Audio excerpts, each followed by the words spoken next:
오늘 양희지의 작품부터 보겠습니다.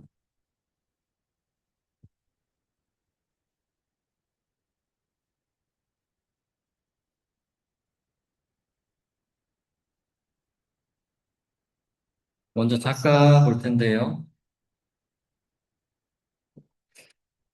스스로 시대를 배고 비조로 역사를 쓰다 이렇게 되어 있습니다. 조선 전기 최고의 문장가 경세가 대봉 양희지라고 하고요.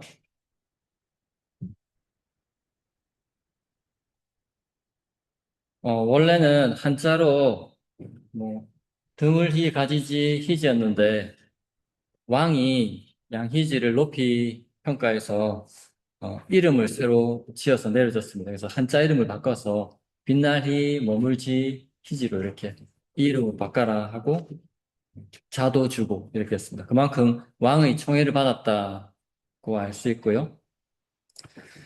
음, 양희지가 쓴 글을 보고 마치 원어민이 쓴 것 같다, 중국인이 쓴 것 같다 이렇게 평가받을 정도로 어, 한문 문장력이 뛰어났고 그리고 음, 당시 숭유 억불 정책에서 불교를 배척하는데 앞장섰고요. 그리고 백성들을 아끼고 사랑한다고 널리 알려졌던 사람입니다.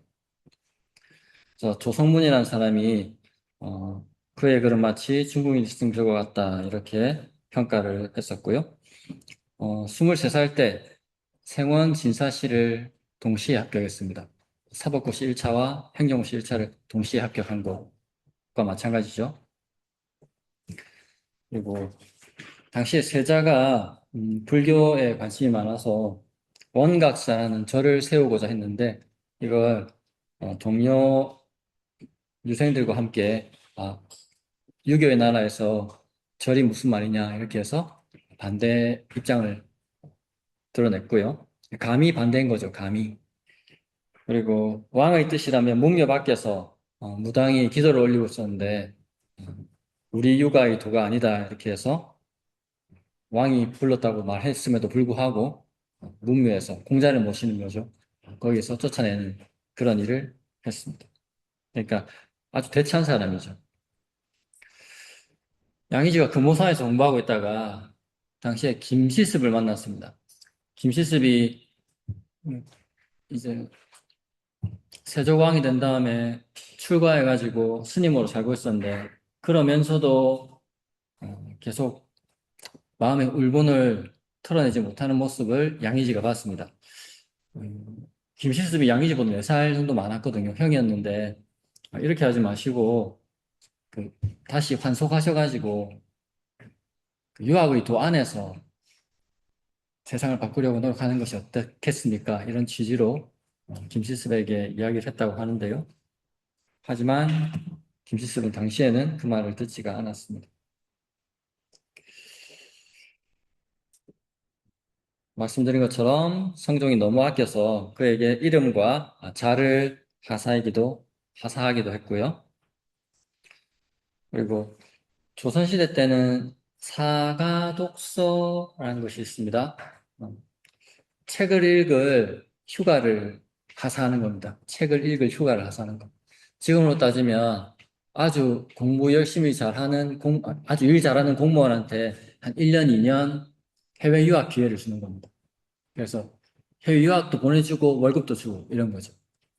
그런 건데 사가독서를 받아서 당시에 최수, 조위, 유호인 이렇게 독고한 사람들하고 같이 사가독서를 하면서 공부를 했습니다. 그런데 이렇게 이제 총애를 받으면서 이 총애를 받으면서 이제 권력의 핵심에 가까워지면 두 부류의 사람이 생깁니다. 권력 자체를 사랑하느냐, 안 그러면 나름의 뭐 국가와 국민을 위해서 정치 철학을 가지고 하느냐. 대부분 사람들은 다 이제 권력이 많이 붙죠. 더 높은 권력을 위해서 권력자들하고 가까이 하려고 하는데 양희진은 그렇게 하지 않고 당시 권력자들 중에 좀 평가를 좋게 받지 못하던 그러니까 간신이라고 평가받던 임사원과 대립할 정도로 그렇게 강직한 사람이었습니다. 그리고 백성들한테는 뭐 많은 자애를 베풀렸다고 알려져 있는데 대표적인 게 현풍 현감으로 있을 때 흉년에 들어가지고 백성들의 부세를 면제해주고 관아에 있던 예비곡식을 방출해가지고 백성들이 굶어 죽지 않도록 하는데 최선을 다했다. 이런 기록이 남아 있습니다. 그리고 올바르지 않다고 생각하면 왕 앞에서도 굽히지 않아서 왕의 심기를 거스르기도 했고요. 무오사가 연산군 때 무오사가 일어나자 어, 더 이상 여기서 버틸 수 없겠다고 생각하고 낙향을 합니다.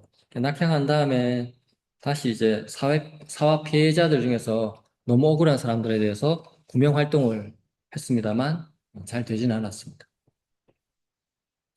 그리고 대봉집이라는 문집을 남겨서 서원에 제향되었습니다. 자, 이러한 양희지의 작품을 한번 보도록 하겠습니다.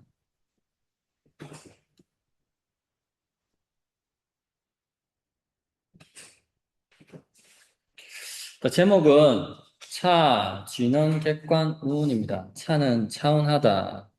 진원은 지금 전라남도 장성 지역의 옛 지명이 진원입니다. 진원의 객관에 어떤 시가 있었을 텐데 그 시의 운자에 차운하다 이 말입니다. 객관은 고려와 조선시대 때 다른 곳에서 온 사람들이 묵을 수 있도록 마련해 놓은 숙소를 객관이라고 합니다.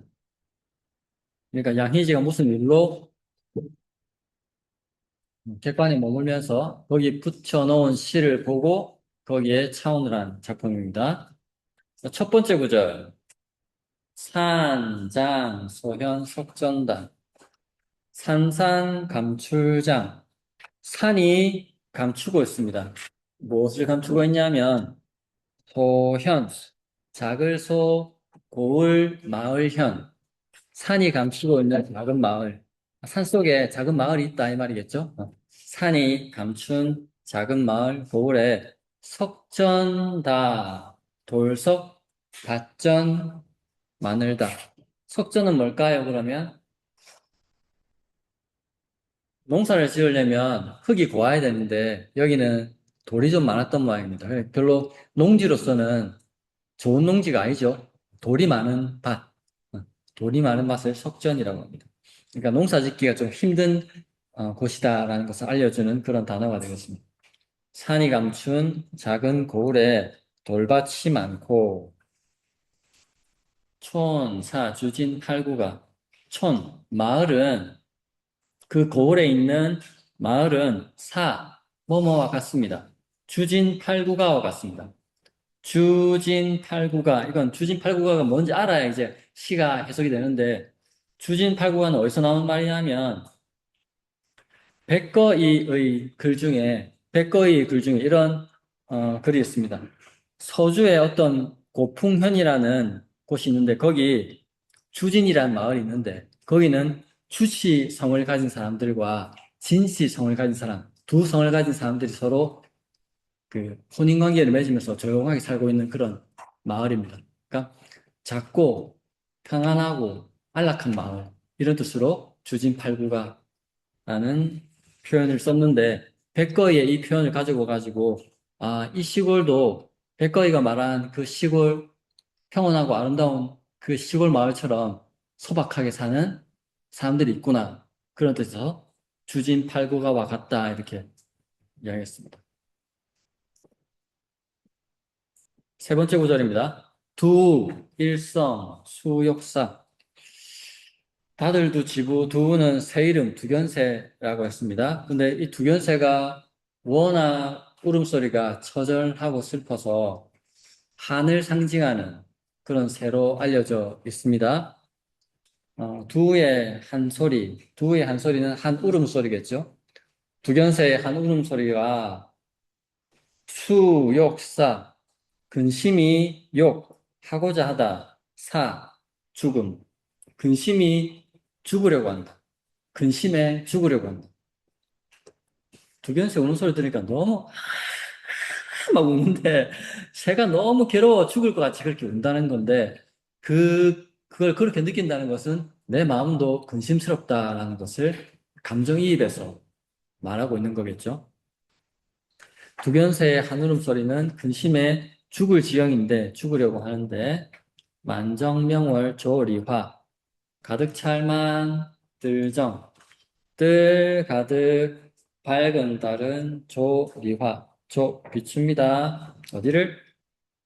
배나무리 꽃화 배나무꽃을 비춥니다. 뜰 가득 밝은 달이라고 이야기하면 아마도 금음달, 반달 이런 건 아니고 보름달일 겁니다. 보름달 정도 돼야 좀 빛이 진짜 밝다는 느낌을 받거든요.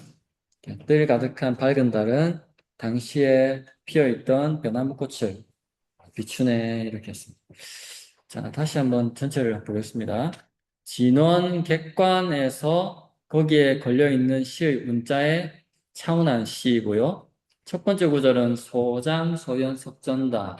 산이 감춘, 산에 감추어진 작은 고을에 돌밭이 많고 촌사주진 팔구가 마을은 그 백거이가 말한 평안하고 조용한 작은 주진 8, 9가구의 그런 마을과 같네. 두일성, 수욕사, 두견새 한울음소리가 마치 근심으로 죽을 것처럼 그렇게 들리는데 만정명월 조리화 뜰 가득 밝은 달은 배나무꽃을 비추네. 자, 어떤 느낌입니까?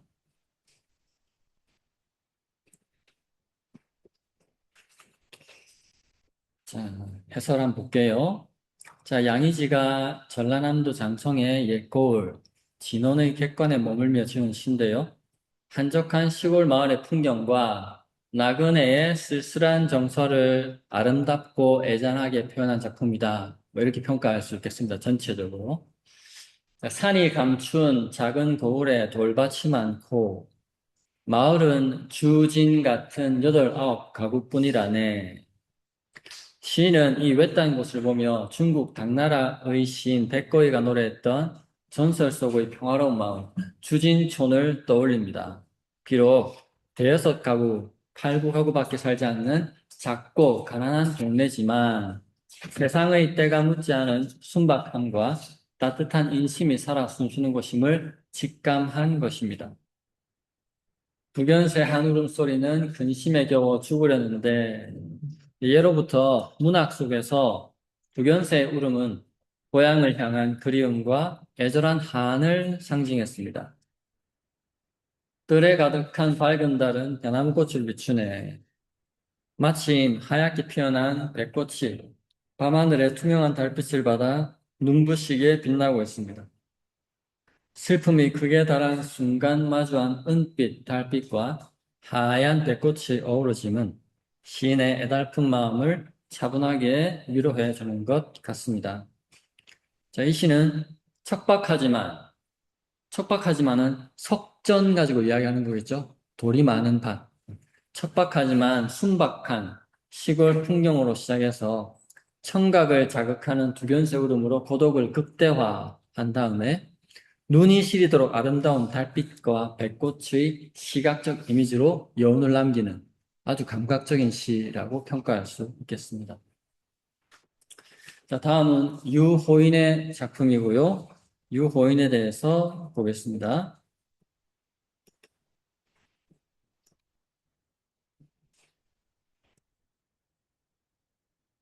충과 효의 줄다리기, 조선의 3절, 뇌계 유호인 읽겠습니다.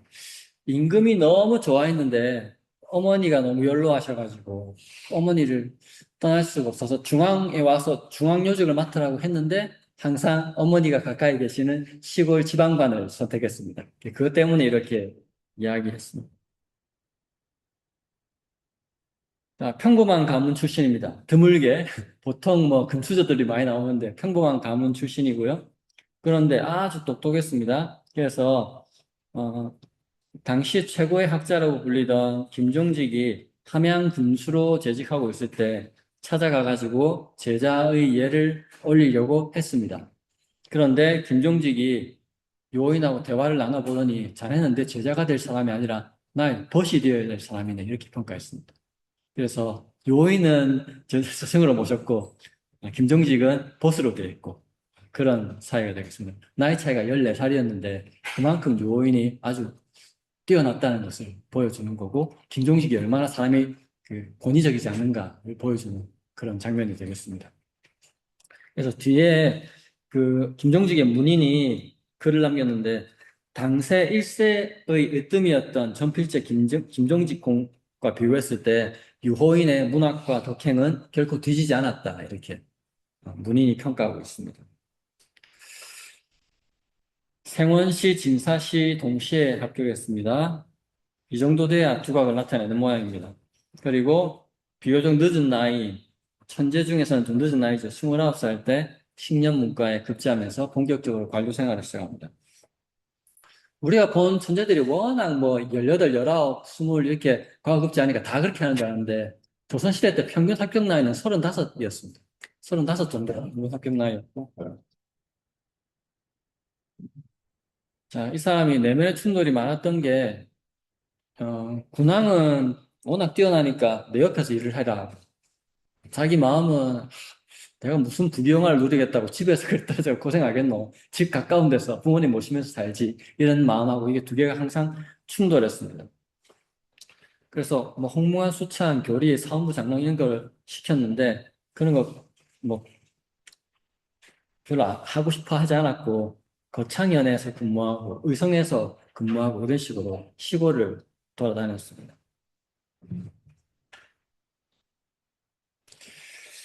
자, 왕이 관료들 이제 인사국가 평가하면서 관료들의 글을 보는데 그 글을 보면서 요인의 글을 보고 너무 감탄을 합니다. 근데 감탄해가지고 상을 내립니다. 어머니 드리라고 하면서 상을 내립니다. 그러니까 그걸 보고 다시 요인이 감사의 글을 썼는데 그 글이 너무 아름다워가지고 사람들에게 인구에 회자되었다. 뭐 그렇게 내용이 나옵니다. 3절이라고 하면 보통 시서와 3절을 이야기합니다. 시를 잘 짓고 글씨도 잘 쓰고 그림도 잘 그린다 이렇게 절이 빼어나다 절자, 뛰어나다 절자잖아요. 이렇게 세 가지가 뛰어나면 보통은 시서와 3절이라고 하는데 유호인은 시를 잘 지었고요.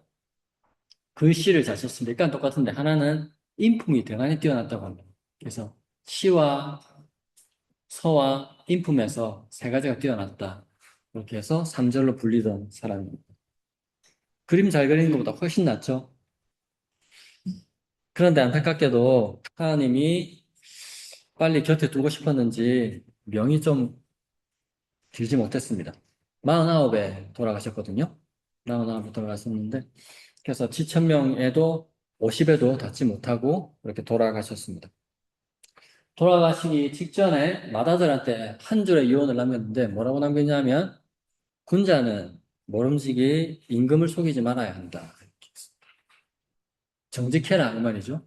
정직해라 이 말인데 그걸 이제 유학적으로 임금에게 정직해라 이 말입니다. 그럼 임금에게만 정직하고 부모는 속이라 이 말 알겠죠? 다 정직해라 이 말일 겁니다. 후대 평가를 보면요. 4개 집이 남아있고요. 어, 동갑 내기 벗이 이 사람의 묘비 글을 썼는데 만약 이 비석이 썩어 없어진다 해도 내 벗의 향기로운 이름은 영원히 남을 것이다. 이렇게 문학적으로 선사를 했습니다. 자, 이러한 유호인의 시를 한번 보도록 하겠습니다. 뇌계 축지곡입니다. 자, 뇌계는 유호인의 호기도 하고 옛날 사람들은 자기 고향 마을의 지명을 호로 들어 썼잖아요. 유호인도 그런 스타일입니다. 그리고 축지곡은 그 마을의 그 민요를 이야기합니다. 그러니까 짐작하긴 하건데 유호인이 자기 고향 마을의 풍속이나 이런 것들을 시로 지었고 거기 이게 이제 축지곡이 여러 편인데 그중에 한 편이거든요. 그중에 한 편을 허균이 국도시산에 이렇게 이제 발췌를 한 겁니다.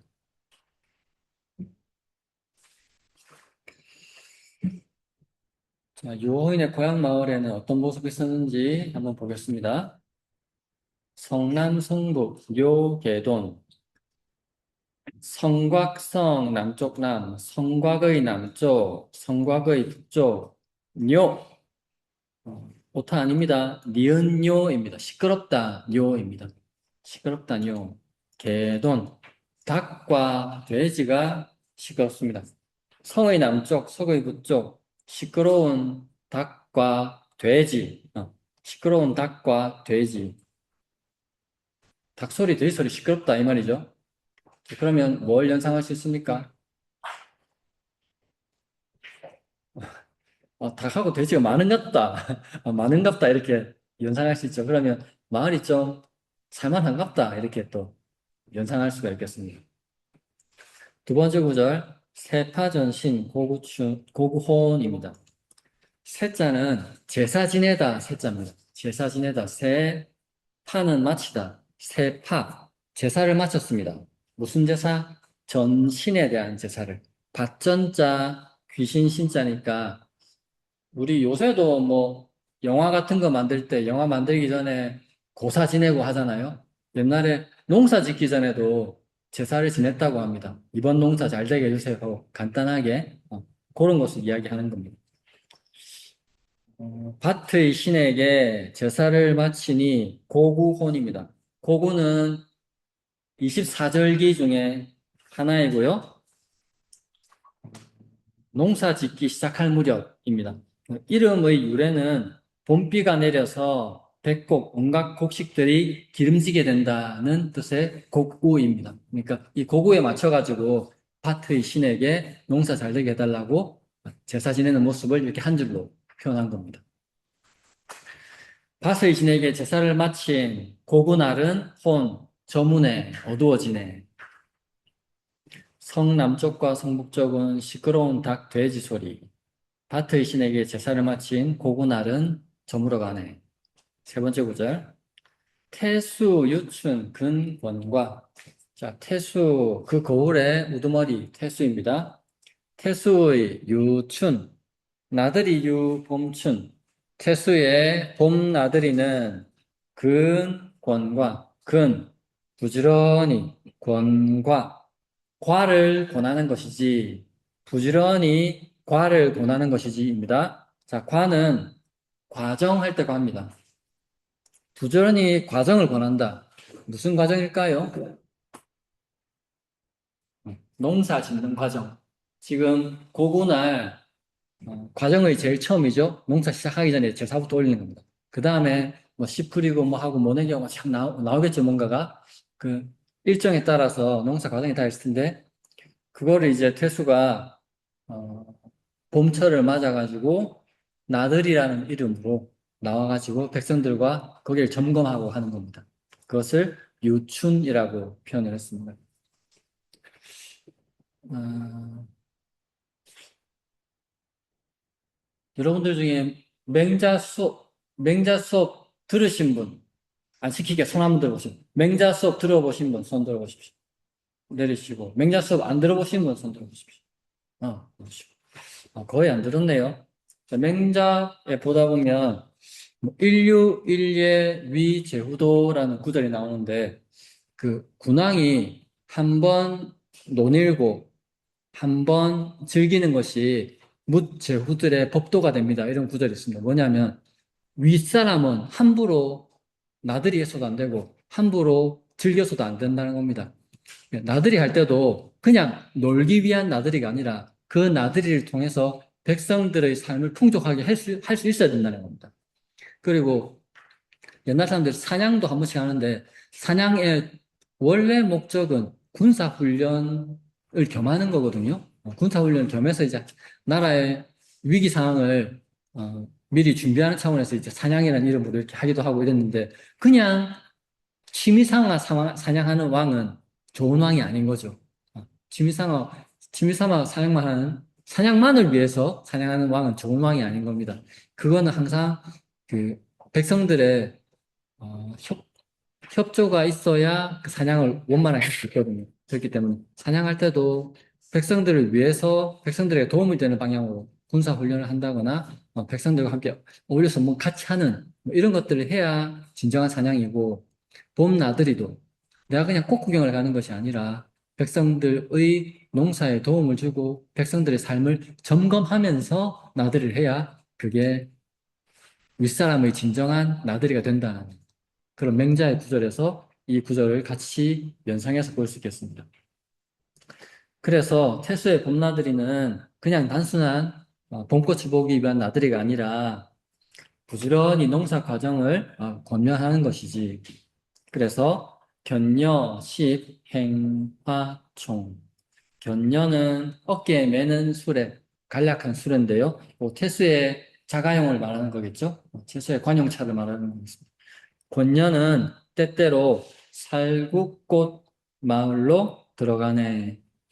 견녀가 살구꽃 마을로 들어가는 것만 보면 꽃 구경 가나 이렇게 생각할 수 있겠지만 그게 아니라는 겁니다. 태수는 그 꽃이 핀 그런 봄철에 농사를 권면하기 위해서 이렇게 순시하고 있다는 것을 보여주는 거고 그걸 아주 아름다운 눈으로 지켜보면서 이야기하고 있습니다. 자, 뇌게 죽지고 다시 처음부터 한번 보면요. 성남쪽과 성북쪽은 시끄러운 닭 돼지 소리, 세파전신 고부혼, 다스의 신에게 제사를 마친 고군할은 저물어 가네. 태수유춘 근권과 고을 태수의 봄 나들이는 부지런히 농사 과정을 백성들에게 권면하기 위한 것이지. 그래서 견여식 행화촌, 어, 태수가 타고 있는 수레가 때에 맞게 살구꽃 마을로 들어가네. 살구꽃 마을로 들어가는데 이게 그냥 꽃 구경을 하러 가는 것이 아니라 봄 농사철에 맞춰서 백성들과 함께 그걸 점검하기 위해서 들어가는 거다. 이렇게 고향 마을의 모습을 이야기하고 있습니다. 자, 이 시에 대해서 호균이 뭐라고 평했느냐? 끊임없이 이어지는 소리는 없지만 절로 짙고 두터워 맛이 있다. 끊임없이 이어지는 소리는 없지만 절로 짙고 두터워 맛이 있다. 무슨 말일까? 전통적으로 시를 지을 때 두 가지 아주 어, 뛰어난 테크닉이 있는데요. 하나는 뭐냐면 감정이입을 하는 겁니다. 감정이입. 아까 어, 두견새가 죽을 것처럼 울었다라고 했는데 그냥 일단 보면 그냥 두견새는 그냥 우는 거잖아요. 그걸 죽을 것처럼 울었다. 근심의 수욕사라고 한 거는 내 마음이 투영된 거잖아. 그래서 감정이입을 아주 적절하게 잘 해서 공감을 일으키는 방법. 그게 한시에서 아주 높이 치는 방법이거든요. 뭐 우리가 보통 의인법, 화류법이라고 하는데 그런 방법. 그리고 또 하나가 뭐냐면 시 내용을 딱 읽다 보면 그 장면 또는 소리 이런 것들이 일시적이지 않고 끝없이 펼쳐지는 모양을 연상하게 만드는 시구들이 있습니다. 뭐 하늘과 땅이 다 펴진 그 시를 읽다 보면 하늘과 땅이 펄 퍼져 있는 것 같은 느낌이 들고 그 시를 듣다 보면 아름다운 소리가 막 끝없이 이어지는 것 같은 느낌이 들고 이런 이미지를 만들어내는 시들. 그게 이제 끊임없이 시상을 넓게 표현하는 그런 시들인데요. 그거를 어, 흥상이 넓다, 시상이 넓다라고 하는데 그게 이제 뛰어난 시 조건 중에 또 하나입니다. 그 외에도 우리 어, 아까도 나왔던 뭐 이미지, 청각, 시각 이미지 같은 걸 잘 쓰는 것도 좋고요. 근데 가장 대표적인 두 가지는 의인법, 화류법과 시상을 넓히는 거, 이 두 가지인데 그 두 가지 관점에서 볼 때 끊임없이 이어진 소리가 이 시에서는 그다지 이어지는 않습니다. 닭소리, 돼지소리가 시끄럽다라고 하는데 그게 막 아름답게 이어지고 뭐 이렇게 연상되지는 않잖아요. 들으면서. 그렇기 때문에 그렇습니다. 하지만 전체 내용은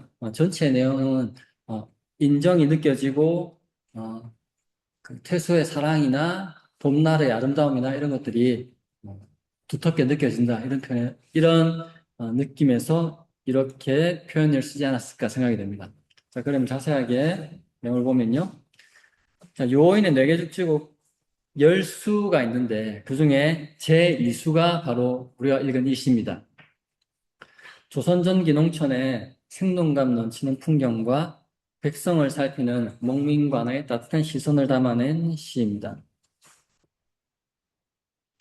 성남 성북 묘계돈에서는 성의 남쪽과 북쪽 마을 곳곳에서 닭과 돼지 울음소리가 시끄럽게 울려 퍼지는 모습을 그렸습니다. 세파전신 고구호는 농사철의 본격적인 시작을 알리는 절기, 고구를 배경으로 합니다. 봄비가 내려 온갖 곡식을 기름지게 한다는 고구날, 농민들은 한 해의 풍년을 기원하며 밭의 신에게 제사를 올립니다.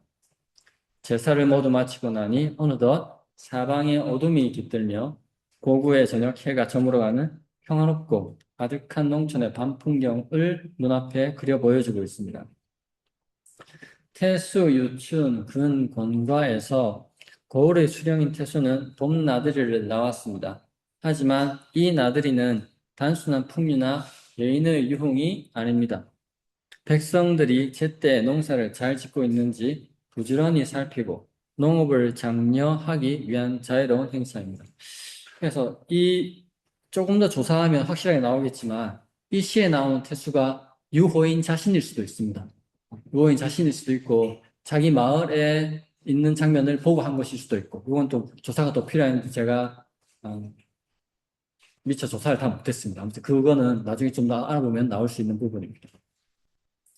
마지막으로 견녀, 십, 행하촌에서는 태수가 탄 작은 가마 견녀가 살구꽃이 흐드러지게 피어난 아름다운 마을로 때때로 들어가는 모습을 묘사하고 있습니다. 자연의 아름다움과 선정, 좋은 정치를 베푸는 목민간의 인자함이 완벽한 조화를 이루며 시가 마무리됩니다. 허균은 이 시에 대해서 끊임없이 이어지는 소리는 없지만 절로 짙고 두터워 맛이 있다라는 비평을 남겼습니다.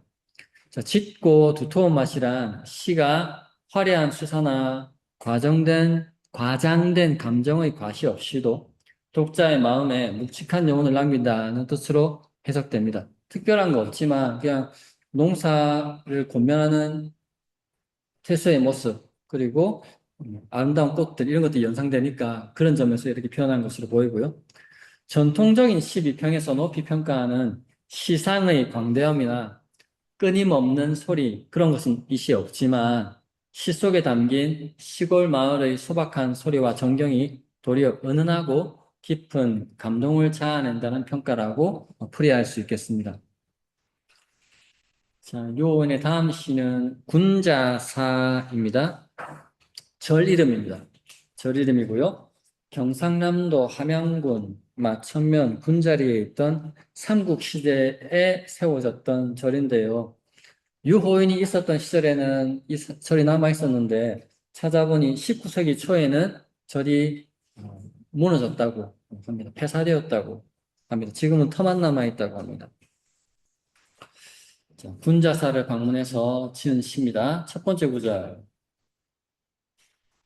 연수평침 우의지 안개연 나무수 연수 안개는 나무에 평침했습니다. 평평하게 가라앉았습니다. 숲이 있는데 숲에 안개가 꼈는데 그 안개가 나무 아래로 탁 가라앉은 모습 연수평침이라고 표현을 했습니다. 안개는 나무에 평평하게 잠기고 우의지 비우자 뜻의자 더딜지 우의 비의 뜻 비의 뜻은 뭐라고 해석하면 될까요? 오늘같이 비 내릴 조짐 지금 조짐을 지나서 지금 내리고 있죠. 그냥 비가 내리지 않고 오둑한 거 그걸 우의라고 표현했다고 볼 수 있겠습니다. 그래서 비가 내릴 기운이라고 풀이할 수 있겠습니다. 안개는 나무에 평평하게 잠기고 비 내릴 기운 더딘데 만내 간죽 좌이시 늦을만 이후래 늦은 이후에 늦은 다음에 간죽 볼간 대나무죽 늦은 이후에 늦음하게 대나무를 보다가 좌이시 앉아서 옮길 이대시 앉아서 때를 옮기네 앉아서 때를 옮기네 이건 무슨 말일까요?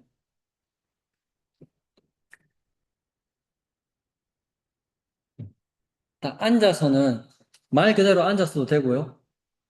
그대로, 움직이지 않고 그대로, 이렇게 또 표현이 되거든요. 그대로 이 시, 때가 지나갔네. 만약에 초저녁이었으면 한밤으로, 밤이었으면 새벽으로, 새벽이었으면 아침으로, 이렇게 때가 변할 정도로 오랫동안 그대로 앉아 있었다, 이 말입니다. 늦은 이후에 대나무를 보다가 앉아서 때를 옮겼네. 세 번째 구절.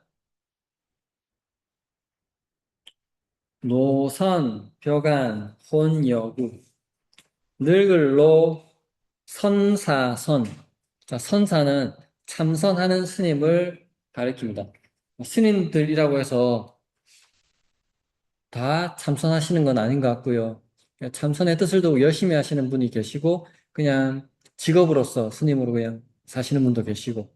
그런데 우리가 정서적으로 좀 도움을 받으려면 참선하시는 스님한테 가서 상담도 하고 이렇게 하면서 이제 정서적으로 도움을 받죠. 늙은 참선한 스님을 노선이라고 했고요. 노선의 벽안입니다. 푸를 벽, 눈안, 푸른 눈. 노선의 푸른 눈. 늙은 참선하시는 스님의 푸른 눈. 왜 푸른 눈이라는 표현을 썼냐 하면, 달마 대사가 인도에서 중국으로 왔는데, 그분 눈이 동양 사람하고 다르게 푸른 눈이었다고 하죠. 그래서 푸른 눈이라고 하면 도가 높은 고승을 푸른 눈이라고 이렇게 표현합니다. 원래는 달마대사를 부르는 말이었는데 그게 이제 범용하게 쓰이면서 수준 높은 스님을 벽안이라고 부릅니다. 선사의 푸른 눈, 그러니까 군자사에 계시는 스님을 아주 높이 평가해서 이렇게 부르는 거겠죠. 늙은 선사의 푸른 눈은 혼, 여구, 혼, 온전히 온통 이런 뜻입니다. 온전히 온통, 여, 같을 여, 구, 옛날 구. 군자사에 계시는 참선하는 스님의 푸른 눈은 온전히 예전과 똑같은데, 갱검 전년 차일시. 갱, 다시 갱.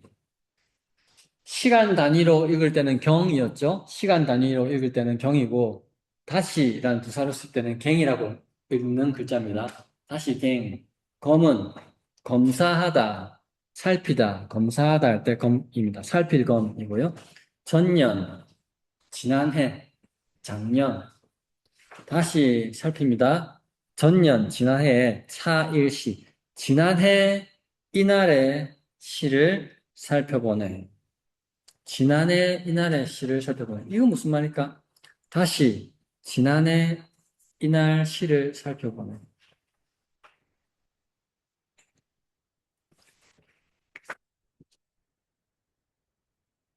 다시 지난해 이날 시를 살펴본다는 게 뭘까요?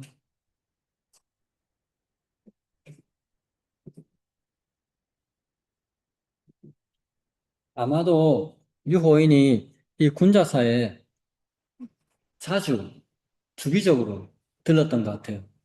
만약에 표시는 안 했지만 이날이 만약 4월 초파일이라고 생각합시다. 하면 지난해 4월 초파일에 군자사를 방문했었어요. 그때 흥치가 나서 시를 지어서 스님한테 선물로 줬어. 그런데 다음해 4월 초파일에 또 왔어. 왔더니만 스님이 내가 와가지고 뭐 절에서 시를 딱 쓰니까 스님이 자네가 작년에 쓴 것도 있는데 한번 볼까? 이렇게 하면서 같이 꺼내가지고 작년 시하고 한번 비교해보고 이런 거죠. 그런 작업을 했던 것을 이 시에 이렇게 표현하고 있는 것으로 보입니다. 다시 한번 보겠습니다. 군자사라는 시고요. 첫 번째 구절. 연수평침 우의지. 안개는 나무에 평평하게 잠기고 비 내릴 기운 더딘데 만내간주 좌이시. 늦은 이후 대나무를 보다 앉아서 때를 옮기네. 자, 이런 거 보면 아마도 이 절에서 하룻밤 자고 간 것 같죠. 늦게 변화를 봤으니까. 노선벽안 혼여구. 늙은 선사의 푸른 눈은 온전히 옛날과 같은데 갱검 전년 차일시. 다시 앞에의 이날씨를 살펴보네. 아마도 스님하고 같이 뭐 군자사에서 하룻밤 묵어가면서 작년에 이날에 왔던 시 꺼내서 같이 보고 예전의 일도 이야기하고 이러면서 하룻밤을 같이 보낸 것 같아요. 군자사는 산사의 아늑하고 정적인 풍경 속에서 느끼는 담담한 사색과 세월의 흐름을 유려하게 그려낸 작품입니다. 군자사는 경상남도 함양군 마천면 군자리에 있었던 삼국시대의 고찰로 신라 진평왕이 이곳에 머물며 태자를 얻은 뒤 돌아가면서 절로 창건했다는 전설이 있었습니다. 유호인이 이 시를 지은 당시에는 깊은 산중에 고고한 자취를 지키고 있던 공간이었습니다. 지금은 폐사되고 있고요. 연수평침 우의지는 안개는 나무들에 평평하게 가라앉아 있고 비가 내릴 기운은 아직 더디기만 하구나. 어둡기만 하고 비는 안 내리다 이 말이고요. 시상이 짙고 멀다라고 이 구절에 대해서 허균이 평가를 했습니다. 이것은 안개와 비 기운 속에 감추어진 자연의 깊고 아득한 정취를 여운 있게 담아냈음을 의미하는 것으로 풀이할 수 있겠습니다. 만내 간죽 좌이시는 늦은 저녁에 찾아와 대나무를 바라보며 앉아있다 보니 어느덧 시간이 꽤 흘렀네로 풀이할 수 있겠습니다. 허균은 담담하고 우아하다라고 이 구절 평가했는데 맑고 깨끗한 대나무의 이미지와 시인의 차분한 내면이 어우러져서 인위적인 과장 없이 은은하고 고결한 모습을 풍기기 때문으로 풀이할 수 있겠습니다. 세 번째 구절 노선벽안 혼 여구는 늙은 선사의 푸른 눈빛은 온전히 예전 모습 그대로네 라는 의미고요. 여기서 벽안은 불교 선종의 시조인 달마대사를 푸른 눈의 오랑캐 스님, 벽안 호승이라고 불렀던 데서 유래한 표현입니다. 깊은 깨달음을 얻은 수준 높은 스님을 말합니다. 시는 오랜만에 다시 찾은 군자 사이에서 변함없이 맑고 깊은 눈빛으로 자신을 맞아주는 노승을 마주하고 깊은 유대감과 경외감을 느낍니다. 갱검 전년 차일 시는 지난해 바로 오늘 지었던 시를 다시 펼쳐서 살펴보내라며 시상을 마무리하는데요. 1년 전 같은 날에 이곳 군자사를 방문해 시를 남겼던 기억을 떠올리며 노승의 변함없는 모습과 대조적으로 흘러가 버린 자신의 시간과 삶을 되돌아보는 행위라고 볼 수 있겠습니다. 자, 다음 작품은 조위의 작품인데요. 조위에 대해서 한번 보겠습니다.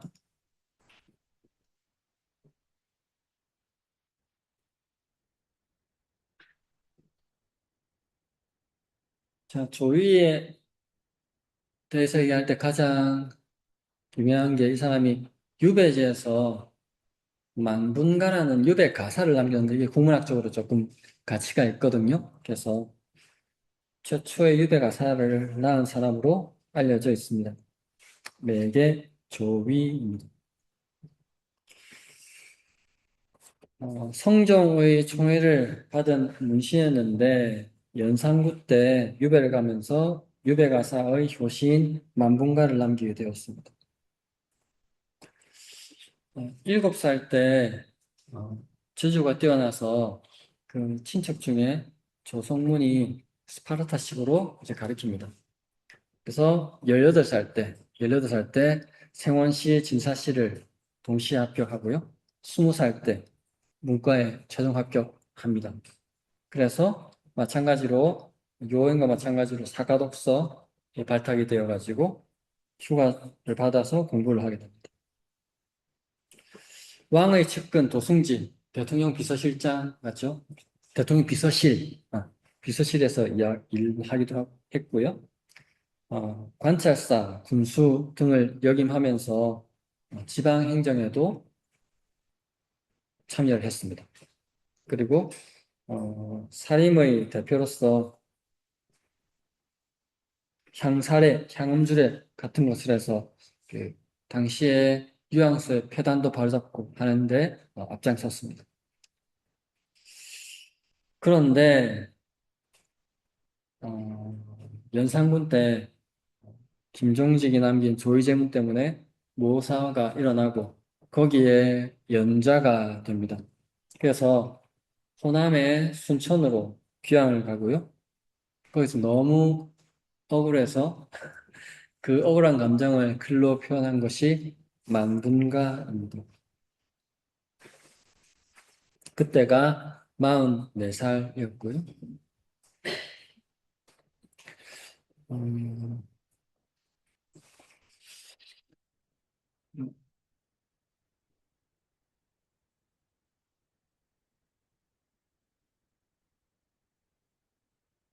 이런 거 보면은 좀 문학가의 기질이 좀 많았던 것 같긴 합니다. 보통은 이렇게 억울한 일을 당하면 어떻게 복귀할 수 있을까 정치적인 해결법을 찾는 경우가 많은데 이 사람은 그렇게 하지는 않고 자기가 가진 억울한 심정을 가사 작품으로 표현을 했습니다.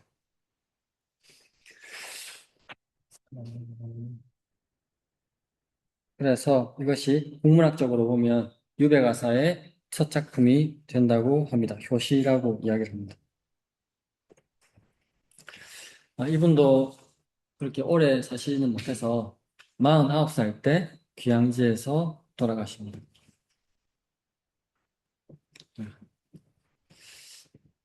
하지만 국문학의 정수 만문가를 남겼습니다.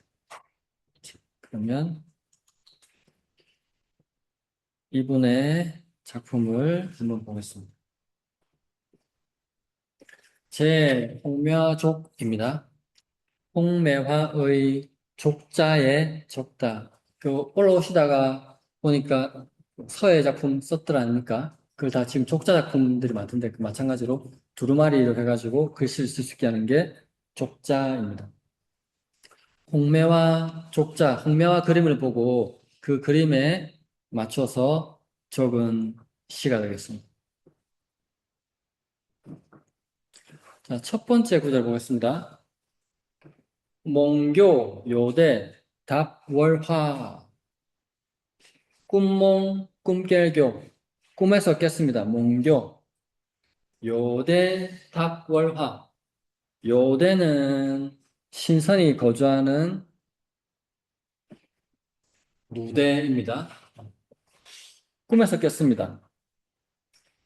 요대, 답월화. 요대에서 답월화, 달월, 빛화. 요대에서 달빛을 밟는 그런 꿈에서 깼습니다. 요대에서 신선이 거주하는 곳에서 달빛 속에서 걸어가던 꿈에서 깼습니다. 두 번째 구절입니다. 향혼, 경경, 영행사. 향기로운 호는 경경, 빛나고 빛나며 영행사. 영자가 보통 그림자 영자거든요. 근데 여기서는 그림자가 아니라 모습, 형상이라는 뜻입니다. 그래서 모습이라고 제가 번역을 했고요. 모습은 횡사, 횡은 가로횡, 사는 비스말사, 향기로운 호는 빛나고 빛나며 그 모습은 가로로 비스듬하네. 자, 1, 2구 다시 한번 뭉뚱그려서 보겠습니다. 꿈에서 깼네. 요대에서 달빛을 밟던 향기로운 호는 빛나고 빛나며 모습은 가로로 비스듬하네.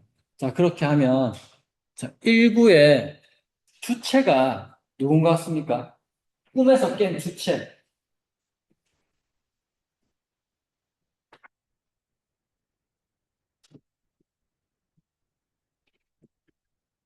제가 생각하는 답은 이미 써놨거든요. 가로 안에 향호는 이렇게 써놨는데 다른 분들 번역본의 번역을 봐서는 이 몽교의 주체를 그냥 뭐 작가라고 하기도 하고 하는데 그것보다는 지금 이 시는 홍매화를 노래하고 있는 시잖아요. 근데 홍매화가 너무 그 그림이 아름다우니까 이 아름다운 홍매화는 이 세상 홍매화 같지가 않다. 이 홍매화는 신선나라에 있던 그런 홍매화였는데 얘가 지금 여기 왔다. 이런 뉘앙스로 저는 첫 번째 구절을 홍매화가 꾼 꿈이라고 생각을 했습니다. 훨씬 문학적이지 않습니까? 일단 그렇게 합시다. 세 번째 구절입니다. 사, 혐, 옥색, 천연배.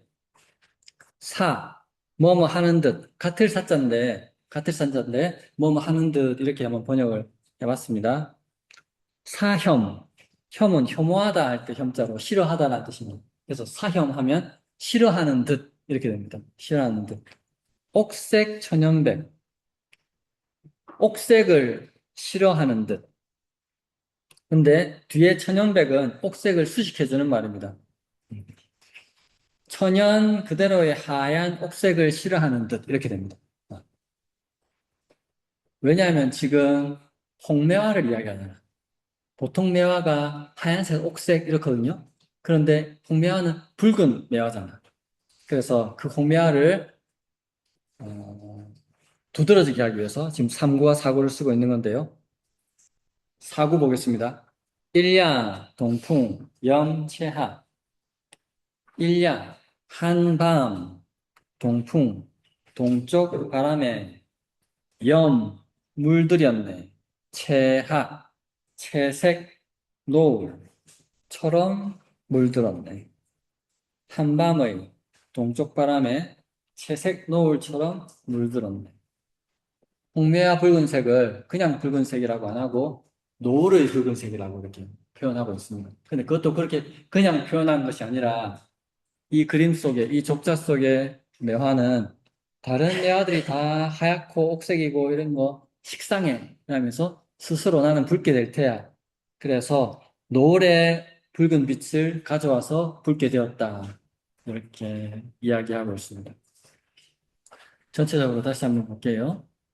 제 홍매화족. 붉은 매화를 그린 족자에 적은 시입니다. 꿈에서 깼네. 신선이 사는 요대에서 달빛을 봤던 그런 꿈에서 깼네. 향기로운 혼, 이거는 홍매화에 감정이입을 해서 향혼이라는 표현을 썼고요. 홍매화의 향기로운 혼은 빛나고 빛나며 홍매화의 모습은 가로로 비스듬하네. 사혐, 옥색, 천연백. 마치 자연 그대로의 하얀 옥빛을 싫어하는 듯 해서 일야동풍 염체하 한밤의 동쪽 바람에 그 동쪽 바람에 채색 노을의 빛깔을 묻어서 자신에게 물들였네. 이렇게 표현하고 있습니다. 자, 이 시에 대해서 호규는 화려하면서도 예쁘다. 이렇게 비평을 했습니다. 조위의 한시, 제 홍매화족은 홍매화 그림 족자에 붙인 시로 한 폭의 그림에서 번져 나오는 매화의 신비로운 아름다움과 생명력을 격조높게 그려낸 작품입니다. 허균은 이 시를 두고 화려하면서도 예쁘다라고 평하며 시 속에 담긴 독창적인 회화성과 환상적인 분위기를 칭찬했습니다. 요대에서 달빛을 밟던 꿈에서 깨어났네라고 했는데 꿈에서 깨어난 주체는 다름 아닌 홍미화라고 저는 생각을 합니다. 꽃의 영혼인 향혼이 인간 세상이 아닌 신선들이 거처한 옥으로 된 무대인 요대에서 은은한 달빛을 밟으며 거닐다가 문득 홍미화 족자의 그림 속에서 깨어난 것입니다. 향기로운 호는 또렷이 빛나고 그 모습은 가로로 비스듬하네. 경경은 마음속에 뚜렷이 남아서 잊히지 않는 모습을 뜻합니다. 족자 밖으로 흘러나오는 매화의 향호는 감상자의 마음에 지워지지 않는 깊은 여운을 남기고 그림 속 매화가지는 가로로 비스듬히 뻗어 나가며 격조 높은 자태를 드러냅니다. 자연 그대로의 하얀 옥빛을 싫어하는 듯하여라며 시인은 왜 이 매화가 흔히 보는 하얀 백매화가 아니라 붉은 홍매화가 되었는지 그 이유를 기발한 상상력으로 풀어냅니다. 이 특별한 홍매화는 남들과 똑같은 그 평범한 하얀색이 그냥 싫었던 모양입니다. 하얀 빛깔을 거부한 매화에게 봄은 마법 같은 변화를 선물했습니다. 하룻밤 동풍에 채색 노을처럼 물들었네 라고 했는데요. 하얀 옥빛을 싫어하는 매화의 마음을 알아채기라도 한 듯 하룻밤 사이에 따스한 동풍이 불어와서 꽃잎을 온통 붉은 빛으로 채색빛으로 물들여 놓았습니다. 조위는 신선세계에서 논일던 매화의 혼이 족자 속에서 깨어나 은은한 향기를 뿜어내고 봄바람을 맞아 붉은 노을빛으로 피어나는 과정을 극적으로 묘사했다고 평가할 수 있겠습니다. 자, 다음은 문, 자건, 즉, 진, 부락입니다. 문, 들었습니다. 자건인데요. 자건은 주석서 보면은 정석견이라는 사람의 자입니다. 정석견이라는 사람의 자가 자견이고요. 즉, 진, 즉, 곧바로, 곧, 진, 진짜, 참으로. 자건이 곧, 진짜, 참으로, 부락, 부는 가다. 락은 지명, 낙양의 앞글자만 딱합니다. 낙양의 앞글자, 낙양. 그래서 해석은 자건이 곧 참으로 낙양으로 간다는 말을 듣고 한 줄 더 있습니다. 제목이 작시기지, 시를 지어서 그에게 붙이다입니다. 친한 친구가 벗이 중국으로 간다는 말을 듣고 지금 중국으로 가는 거하고 다르잖아요. 가다가 죽을 수도 있습니다. 어, 잘못돼가지고 죽을 수도 있고, 그래서 생사를 한번 간다고 하면 쉬운 일이 아니라는 거를 서로 다 잘 알고 있습니다. 그래서 멀리 길 가는 사람에게 시를 지어서 준 건데요. 여기서는 그렇게 뭐 위험한 길은 아닌 것 같아서 위험을 조심시키는 그런 글은 아니지만 일단 한번 보도록 하겠습니다. 자, 첫 번째 구절입니다. 서액, 부시, 벽무간, 서쪽 서, 곁체액. 곁체는 본체가 아니라 옆에 있는 건물, 곁체라고 합니다. 근데 서액은 보통 관청 중에 중서성을 가리키는 표현인데요. 서액의 부시, 자, 부시도 단어입니다. 부시는 새가 앉지 못하게 건물의 처마에 둘러치는 철망입니다. 그 주요 건물의 처마에는 제비들이나 여러 새들이 와서 집을 짓는 경우가 많은데 관공서에 그렇게 하면 여러 가지 좀 문제가 발생하기 때문에 이렇게 철망을 치는데 그 철망을 부시라고 부릅니다. 서액의 부시, 격무간. 서액의 부시는 안개 사이로 보이고, 자, 격자는 사이뜰 격자인데, 아이고, 시간이 벌써 이렇게 됐네요. 자, 오늘 여기까지만 그냥 하도록 하겠습니다. 다음 시간에 마지막으로 종강하고 할게요. 자, 수고하셨습니다.